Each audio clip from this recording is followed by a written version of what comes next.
வெறுப்பை நான் ஏற்க மாட்டேன், அன்பின் மொழியை மட்டும்தான் ஏற்பேன் என்று சொல்லுகிறார். அந்த அளவு அரசியலுக்கு அப்பாற்பட்ட சக்திகளையும் தன்னுடைய பாரத் ஜோடோ யாத்திரையில் அவர் ஒருங்கிணைத்தார். அவர் யாருக்கு எதிராகவும் பேசலை. அதாவது யாரையும் வசைப்பாடிலாம் பேசலாம், அன்பின் மொழியை மட்டும்தான் அவர் மக்களிடம் கொண்டு போய் சேர்த்தார். அதனால தான் டெல்லியில் யாத்திரைக்கு போகும்போது எல்லாரும் இது வரைக்கும் காங்கிரஸ் தலைவர்கள் யாரும் பண்ணாததை வாஜ்பாய் சமாதியில் போய் கூட ஒரு அஞ்சலி செலுத்தினார். காந்தி சமாதி, இந்திரா காந்தி சமாதி, நேரு சமாதி, ராஜீவ்காந்தி சமாதிக்கு போனவர் அப்படியே வாஜ்பாய் சமாதிக்கும் போய் அஞ்சலி. அது ஒரு மெசேஜ். வாஜ்பாய் சமாதிக்கு அவர் போகிறதால ஒரு பிஜேபிக்காரன் கூட ராகுல் காந்திக்கு ஒன்றும் ஓட்டு போட போகிறது கிடையாது.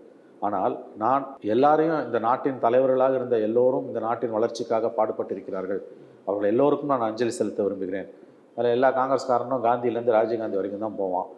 ஆனால் நான் அதை தாண்டி எதிர்முகாமில் இருந்த ஒரு தலைவருக்கும், அவர் அளவில் அவர் மீது விமர்சனங்கள் இருந்தாலும் அவரும் இந்தியாவின் வளர்ச்சிக்காக தன்னாலான பங்களிப்பினை செய்திருக்கிறார். ஒரு புதிய வகை அரசியலை ராகுல் காந்தி ஏற்படுத்த முயற்சிக்கிறார் என்கின்ற ஒரு நம்பிக்கையை விதைத்தது.